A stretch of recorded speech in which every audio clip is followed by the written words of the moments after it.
Assalamualaikum warahmatullahi wabarakatuh. Berjumpa kembali dengan saya Akadun dalam perkuliahan teori pembangunan. Pada kesempatan kali ini kita akan melanjutkan sesi sebelumnya, yaitu tentang hasil kajian baru teori organisasi.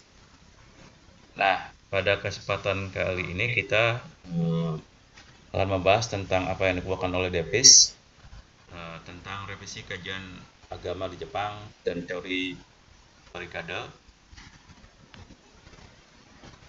Weber telah menawarkan teori lintas gawang, yakni teori yang menyatakan bahwa pembangunan merupakan seperangkat rintangan panjang yang melintang sejak dari garis permulaan masalah tradisional sampai garis terakhir itu masa modern. Jadi Weber melihat bahwa pembangunan itu bagaimana kita melakukan kegiatan-kegiatan untuk menghambati hambatan-hambatan yang ada dari garis masyarakat desa menjadi masyarakat modern. Nah, di antara itu banyak rintangan-rintangan. Nah, dengan pembangunan itu pada dasarnya akan mengatasi rintangan-rintangan tersebut. Nah, peserta lomba negara berkembang yang berhasil mengatasi segala rintangan tidak diberi ganjaran berupa julukan sebagai masyarakat modern dan nasional. Apa sih rintangan lintas gawang itu? Nah, ini peserta lomba hendaknya mampu menghilangkan rintangan ekonomi jika hendak mencapai karakteristik dasar kapitalisme, yakni rasionalitas, sikap hemat, produksi dan pasar yang terus-menerus, dan pasar bebas tenaga kerja. Peserta lomba juga diharapkan mampu mengatasi gawang rintangan sosial politik, yaitu penghapusan patrimonialisme dan ekonomi kekeluargaan dengan administrasi, organisasi, dan peranata hukum yang rasional.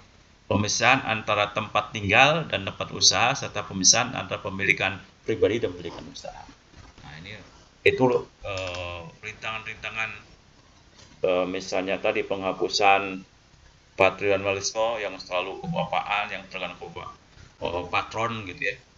Lalu ada ekonomi kekeluargaan dengan administrasi dan organisasi dan perantara hukum yang rasional, dan pemisahan antara tempat tinggal dengan tempat usaha serta pemisahan antara pemilikan pribadi dan pemilikan usaha. Nah, itu salah satu yang harus dilakukan kalau kita mau menjadi manusia modern yang rasional. Peserta lomba dihadapkan rintangan gawang psikologi. Mereka diharapkan mampu memiliki satu etos spiritual seperti panggilan suci untuk kerja keras, penolakan nilai-nilai gaib, dan pertumbuhan pandangan hidup tentang ketegangan kreatif antara kesediaan menerima kenyataan dunia seperti yang ada dan tuntutan etis untuk memperbaikinya. Nah, jadi kalau orang-orang tradisional untuk usaha maju bukannya usaha keras tapi pergi meminta-minta ke dukun, ke tempat-tempat yang dianggap angker gitu ya, sangat sangit ya, itu pokoknya kerja keras tapi malah pergi itu perbedaannya. Pertama, untuk melakukan perubahan itu harus ada saus kapitalis. Weber menemukan bahwa etika Protestan, khususnya etika Protestan Puritan yang sangat memperhatikan upaya penyelamatan jiwa, telah memberikan jawaban etis bagi Eropa Barat untuk melahirkan satu cikal bakal adanya kemampuan untuk mengatasi rintangan ekonomis, politis, dan psikologis tersebut, berpacu menjadi status kapitalis modern. Penelitian agama dari Weber telah memberikan inspirasi dan telah mempengaruhi timbulnya berbagai penelitian serupa yang hendak mencoba untuk mencari persamaan atau analog dengan etika Protestan di Jepang, Korea, dan Singapura.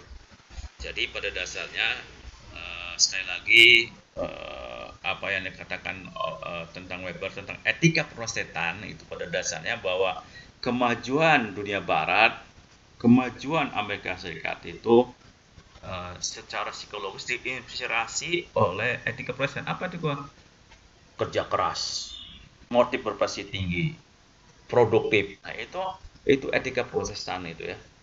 Nah, sekarang pada dasarnya ternyata etika Protestan itu ada juga pada agama-agama di Jepang, Korea Selatan, dan Singapura. Nah, Morishima ini terutama di Jepang ya. Apa yang disebut dengan etikanya itu, kalau tadi etika protestan dan di Jepang Morishima itu apa? Keberhasilan pembangunan ekonomi Jepang terjadi sebagai akibat dari ciri-ciri Konfusianisme, yaitu loyalitas, nasionalisme, dan kolektivitas sosial. Jadi ini Morishima ini ya yang pada dasarnya tiga hal itu gitu ya. Sebenarnya dari ajaran agama Konfusianisme ya, yaitu loyalitas, nasionalisme, dan kolektivitas sosial. Karena warisan Konfusius, Jepang gagal mengadopsi nilai liberalisme, internasionalisme, dan individualisme barat. Sekalipun Jepang telah mampu dan berhasil dengan amat baik mengambil alih dan mengembangkan ilmu pengetahuan industri dan teknologi barat. Sebagai akibatnya bekas kaum samurai yang pada awalnya bertindak sebagai pendiri dan manajer berbagai badan usaha tersebut berhasil menanamkan nilai-nilai loyalitas Konfusius. Menurut Davis, penjelasan yang disampaikan oleh Morishima merupakan versi populer dari teori Jepang yang telah secara berlebih menekankan kelebihan dan keunikan budaya Jepang untuk menjelaskan keberhasilan pembangunan ekonominya. Kesalahan teori modernisasi yang menjelaskan agama dan pembangunan berasumsi bahwa satu-satunya sumber tumbuhnya etos spiritual atau sistem nilai pokok yang diperlukan untuk mempengaruhi semua segmen masyarakat untuk bergerak ke arah yang sama dan satu tujuan. Sekularisasi sebagai bagian yang tidak terpisahkan dari proses modernisasi dan spesialisasi. Secara berlebihan memberikan tekanan pada keunikan budaya Jepang dalam menjelaskan keberhasilan pembangunan ekonominya. Sama sekali gagal memperhatikan faktor hubungan sosial lainnya, seperti kepentingan individu, persaingan, ketidakloyalan, dan konflik. Nah, Davis menciptakan teori brigade bagaimana menjelaskan situasi tersebut.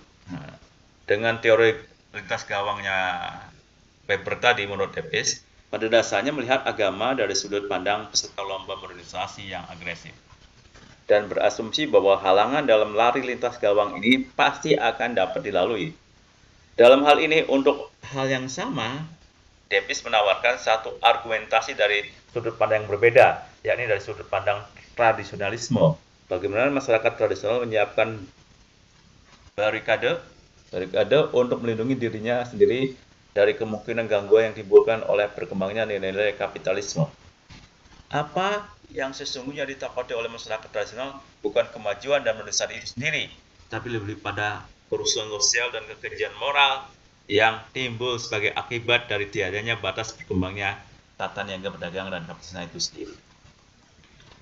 Ini jadi pada dasarnya dalam satu sistem masyarakat itu ada tatanan, pertama ada tatanan ekonomi di paling dalam, lalu ada lingkaran yang kedua, ada berikada agama, nilai-nilai gaib dan moral tradisional rakyat, dan yang ketiga adalah masyarakat.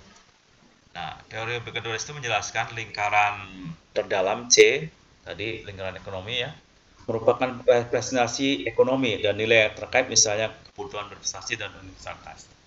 Lingkaran luar A merupakan representasi masyarakat dan nilai-nilai yang terkait status dan hubungan kekuasaan. Lingkaran tengah menggambarkan wujud barikade imunisasi yang ditumbuhkan oleh masyarakat tradisional untuk menghalangi perkembangan ekonomi. Barikade ini antara lain termasuk nilai-nilai tabu, kegaiban, agama tradisional, nilai-nilai moral, hukum, filosofi, dan agama rakyat.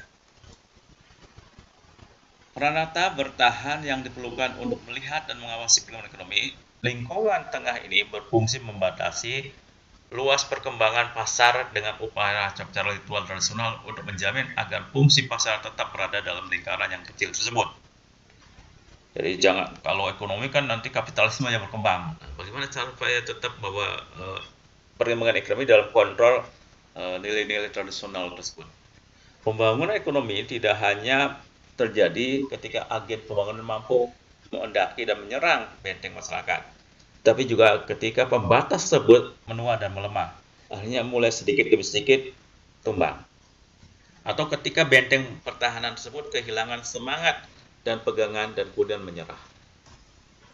Jadi bisa saja ini ya ekonominya mulai tumbuh gitu ya, perekonomiannya mulai hancur, masyarakatnya akan jadi masyarakat yang kapitalis ini, yang tetap mengandalkan nilai-nilai yang tadi, sementara nilai-nilai tradisional agama gitu hancur.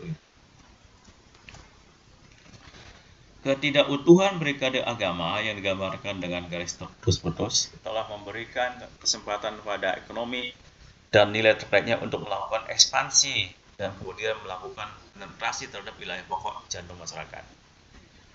Dengan metode berikade ini, Davis berusaha menjelaskan lahir dan tumbuhnya kapitalisme di Barat. Hadirnya ekonomi internasional tidak hanya terjadi karena protes yang bergairah, mampu mengisi dan menguasai pasar dengan semangat dan gelora ketuhanannya, tetapi juga karena suam-suam kuku Kristiani hanya mampu memberikan sedikit perlawanan terhadap proses eksploitasi ini. Di Inggris, gereja dapat dikatakan hampir sekali tidak memiliki langkah siaga dan perhatian terhadap persoalan kemelaratan masyarakat, persoalan tanah, persediaan perumahan, dan upaya tenaga kerja yang rendah yang lahir sebagai akibat agen pembangunan Protestan. Jadi, Dapsing menunjukkan bahwa agama tidak berperan dalam kehidupan sosial.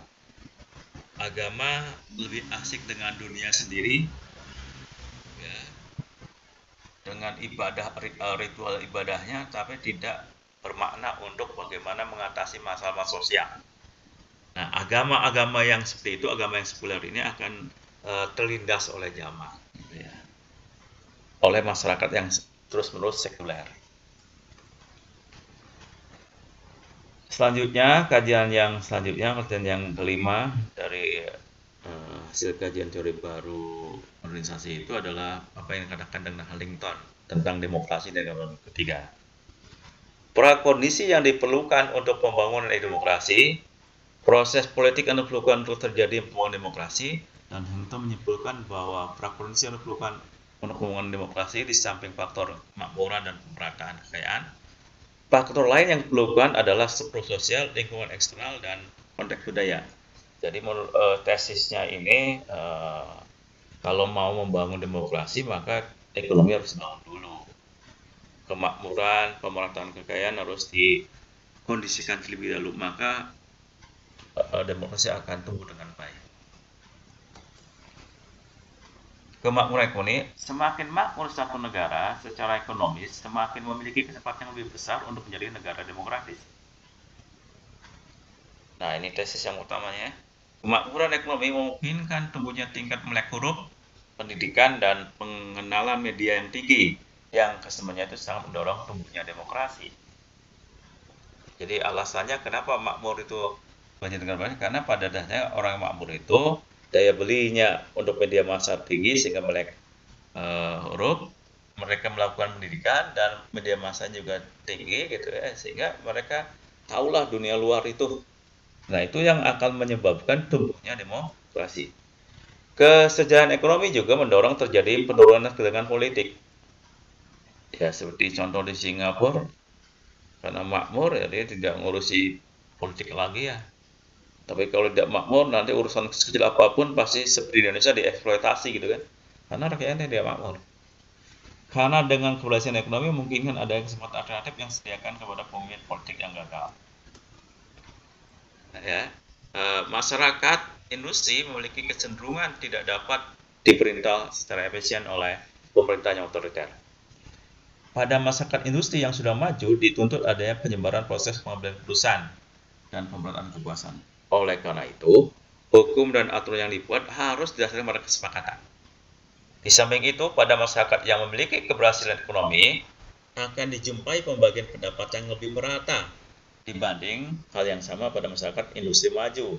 Semakin sedikit dijumpai jumlah masyarakat yang miskin. Sebenarnya sejauh mana sih sesungguhnya tingkat pembangunan ekonomi itu diperlukan untuk memungkinkan tumbuhnya masa peralihan menuju demokrasi? Jika satu negara telah berkembang secara ekonomis, maka negara tersebut secara perlahan bergerak ke wilayah transisi yang daripadanya mulai terlihat bahwa peranata politik tradisional semakin sulit untuk dipertahankan. Dalam situasi demikian, tidak dapat diketahui dengan pasti sistem politik apa yang hendak menggantikan perantara politik tradisional yang mulai goyah tersebut. Menurut Huntington, situasi ini harus secara otomatis menjadikan terbukanya peluang untuk berkembangnya demokrasi ala barat. Sekaligus kemakmuran ekonomi merupakan salah satu syarat yang diperlukan untuk tumbuhnya demokrasi. Tetapi kemakmuran ekonomi sendiri belum merupakan syarat yang cukup untuk menjamin bakal lahirnya demokrasi. Ada lagi selain ekonomi dan pemerataan tadi, ada lagi yang sangat mempengaruhi tumbuhnya demokrasi adalah struktur sosial. Jika terjadi struktur sosial yang artikulatif dan tersebar merata secara luas, serta tersedia berbagai kelompok yang secara relatif otonom, kelompok usahawan, profesi, agama, etnis, maka kelompok-kelompok ini akan mendorong timbulnya basis yang diperlukan untuk mengendalikan kekuasaan negara dan membangun prasarana dasar yang diperlukan untuk tumbuhnya peranakan demokrasi. Jika hal sebaliknya yang tadi, ketika tidak dijumpai kelompok-kelompok menengah yang otonom, akan masyarakat tersebut cenderung untuk didominir oleh satu model kekuasaan yang memusat, seperti misalnya monarki absolut, despotisme oriental, negara otoriter atau negara diktator. Jadi struktur sosial yang mau dibangun yang cocok, yang akan tumbuh suburnya demokrasi itu apabila kita terdiri dari kelas-kelas menengah. Ya tadi kelas menengah siapa? Kelompok yang otonom, yaitu terutama sebenarnya dibangun dari kelompok usahawan, profesi, agama, dan etnis. Mereka termasuk golongan kelas menengah. Apa sih kelas menengah itu? Ya, kelas yang pendapatan menengah, kelas yang memiliki pendidikan tinggi, gitu ya. Itu ciri-ciri kelompok menengah ya. Jadi kalau mau membangun demokrasi yang baik, tentu saja harus menciptakan kelas menengah. Jangan menciptakan kelas yang miskin. Yang kedua yang sangat mempengaruhi perkembangan demokrasi adalah kelompok borjuis. Tanpa kaum borjuis tidak ada demokrasi. Persoalan negara dunia ketiga terletak pada tidak adanya kecilnya kelas borjuis yang kuat dan otonom. Jadi kelas entrepreneur gitu ya. Orang-orang yang entrepreneur, orang-orang usahawan itu sangat penting di dalam menumbuhkan demokrasi. Kalau tanpa mereka susah juga. Sekalipun telah terjadi pertumbuhan ekonomi di sebagian negara dunia ketiga, tetapi pertumbuhan itu lebih dikarenakan oleh investasi negara dan perusahaan multinasional. Jika pembangunan ekonomi negara dunia ketiga tumbuh lebih cepat dibandingkan perkembangan kelas borjuis, maka pertumbuhan demokrasi cenderung akan mengalami kegagalan. Nah, kemungkinan besar di Indonesia pun seperti itu ya, karena kelompok-kelompok borjuisnya di-upgrade gitu ya oleh sistem yang ada gitu, oleh penguasa yang ada, maka akhirnya demokrasi ya tidak tumbuh dengan baik gitu nantinya. Tetapi syukur alhamdulillah kita sekarang ini demokrasi sudah cukup baik ya, bahkan mungkin sebagai negara demokrasi yang terhebat, sebagian dari yang terhebat di dunia ini. Yang selanjutnya, sistem ekonomi pasar. Semua peralatan demokrasi politik memiliki sistem ekonomi pasar, sekalipun tidak semua sistem ekonomi pasar cocok berpasangan dengan sistem politik demokratis.